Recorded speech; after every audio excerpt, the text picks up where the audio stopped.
کهکشان مقاومت ایران 1403. تظاهرات هموطنان در برلین و اجلاس جهانی 3 روزه ایران آزاد در پاریس 9 تا 11 تیر به رغم توطئه‌ها و تشبثات و زدوبندهای همه جانبه حکومت آخوندی.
سخنرانی‌های ژنرال جیمز جونز، مشاور امنیت ملی رئیس جمهور آمریکا 2010.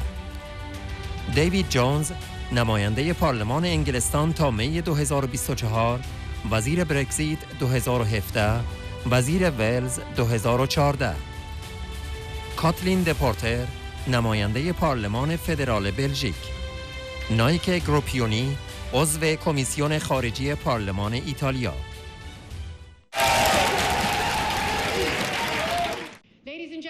Esteemed guests, I'm now delighted to introduce a dear friend and steadfast ally who has stood by the Iranian people for many, many years.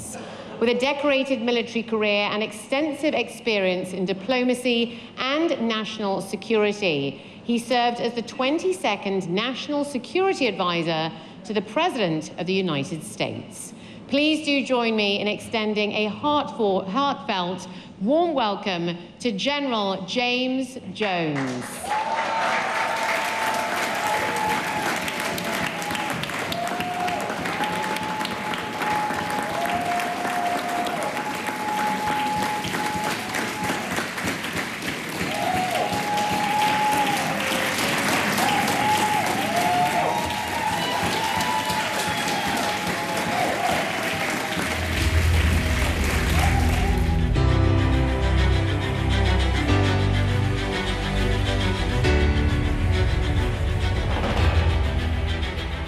ژنرال جیمز جونز، مشاور امنیت ملی رئیس جمهور آمریکا 2010، فرمانده پیشین سپاه تفنگداران دریایی.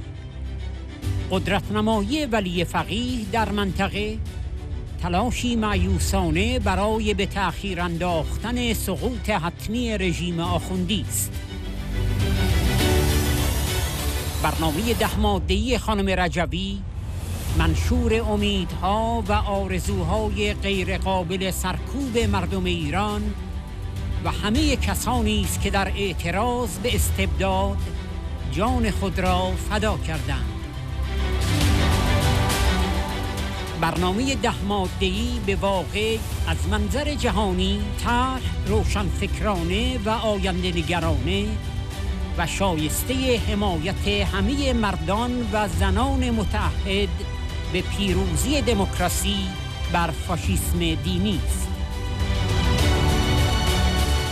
رژیم آنقدر از قدرت ایده ها و آرمان هایی که شورای ملی مقاومت و مقاومت سازمان یافته نمایندگی و دفاع می کند می ترسد که به طور مداوم آنها و حامیانشان را مورد ترور و حمله قرار داده است.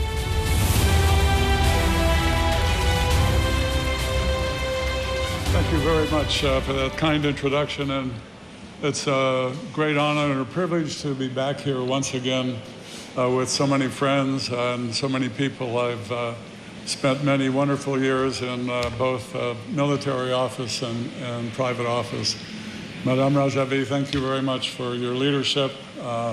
And to our friends in France, thank you for your hospitality in this wonderful country. It means an awful lot to all of us.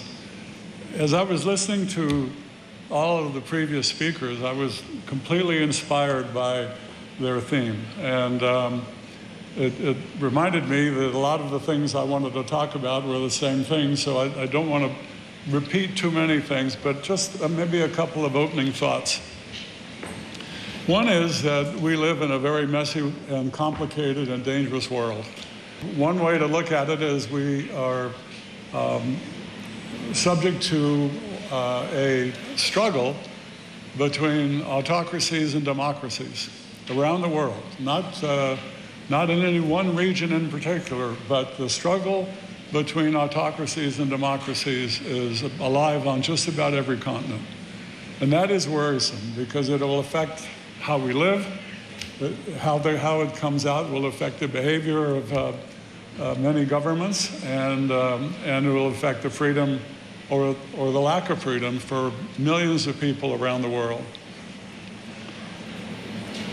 But we also face an opportunity here when we look at this particular struggle, which is really at the epicenter of what's going on in the Middle East, a region beset by conflict, by terrorism and wars.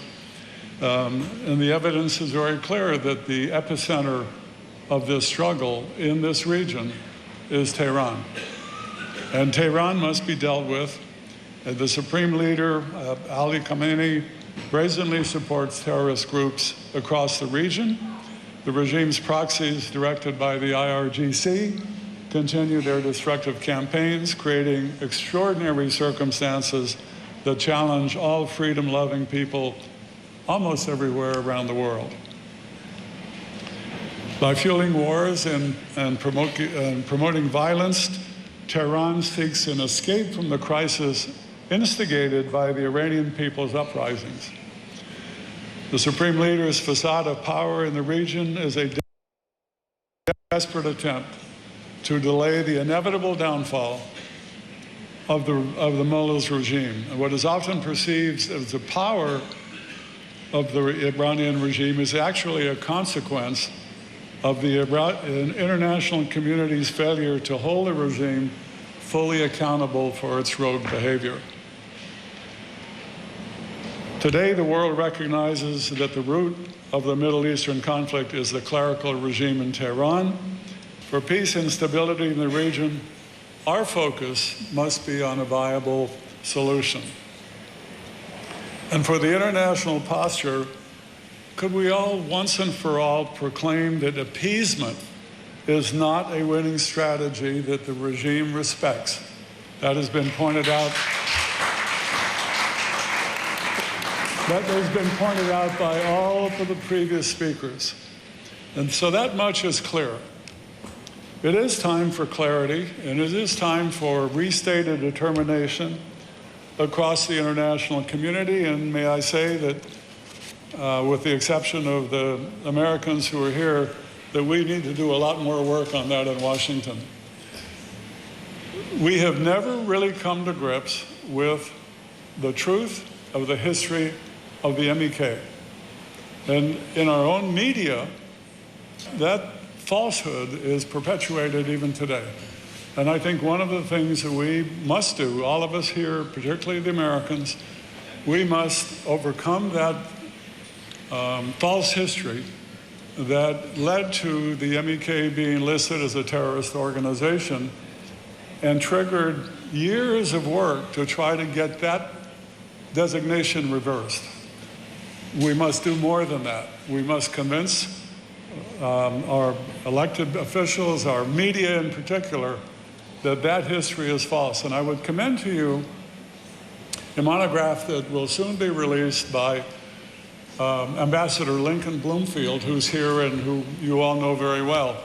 He has authored the definitive history of the MEK since the fall of the Shah to today. And people like John Bolton and others have written extensively on this. We need to do a lot more in Washington to make sure that that history is the one that prevails, not the one that seems to pop up whenever it's convenient. Thank you. As we meet here today, Tehran needs to know that the swelling masses yearning for a free Iran will not be silenced either inside Iran or outside Iran. Voices will grow larger, louder, and more committed until the inevitable triumph of freedom and human rights is won. The regime must know that every beating of a peaceful protester, every jailing of a dissident, every murder of an innocent, every terrorist act it commits directly or by proxy amplifies the movement's strength and momentum and its moral imperative. The regime knows and intensely fears what we all understand. To no one's surprise, Iran's rulers, as they have likely planned from the beginning, have brazenly ignored their obligations under the JCPOA. The ongoing expansion of Iran's nuclear program, including the illicit enriching of uranium and installation of advanced centrifuges, move it to the brink of a nuclear weapons capability it must never obtain. Imagine how much more perilous the regional and global security situation would be and will be if the regime, the root of the Middle Eastern conflict, were armed with weapons of mass destruction. In my view, there is no greater threat to the future of mankind, and that must never be.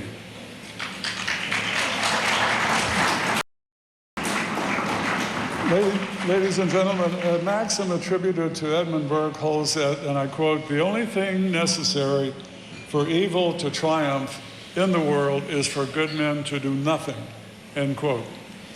The spirit of these words is alive in this room and animates the work of NCRI and so many here to create a better future for the people of Iran and a more peaceful world.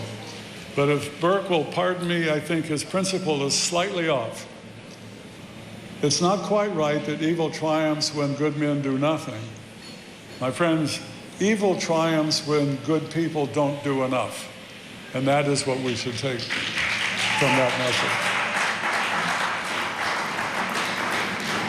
The global community must do far, far more in support of the future envisioned by Mrs. Rajavi and the NCRI set forth in the 10-point plan that has been discussed already. The manifesto articulates the irrepressible hopes and aspirations of the Iranian people and all of those who have laid down their lives in protest of that tyranny. In fact, so fearful is the regime by the power of ideas and ideals for which the NCRI and organized resistance stands, it has relentlessly terrorized and attacked them and their supporters. What is the crime in the eyes of the regime? The offense of working for a democratic Iran so the great country's great people can claim the right to self-determination set forth in the UN Universal Declaration of Human Rights. Repeat, universal. For an Iran governed by the rule of law that recognizes and protects the full spectrum of basic human liberties, freedom of speech, assembly, protest, and religion. For an Iran in which women have equality. For a non-nuclear state which lives in peace with its neighbors and as a responsible member of the global community. I'm happy to share that a resolution before the U.S. House of Representatives, as recently presented, emphasizes the responsibility of the international community to support these ambitions and to hold the Iranian regime accountable for its actions that incite violence, terror, and instability. I'm happy to say the measure enjoys broad bipartisan support. So thank you to members of Congress for doing that. From the American perspective, the 10-point plan is truly Jeffersonian. From a global perspective, it is enlightened and visionary and worthy of support by all good men and women committed to the triumph of tolerance over hate, the triumph of self-determination and democracy over religious fascism, indeed the triumph of good over evil. Iran has gifted humanity with scores of cherished poets. One of its greatest, Rumi, wrote, quote, "If the light is in your heart, you will find your way home," unquote. Ladies and gentlemen, the light is in our hearts here and in the hearts of millions of Iranians thirsting and working for a better future. By that light, I know those striving tirelessly and at great sacrifice every day for this cause will truly find their way home. Thank you.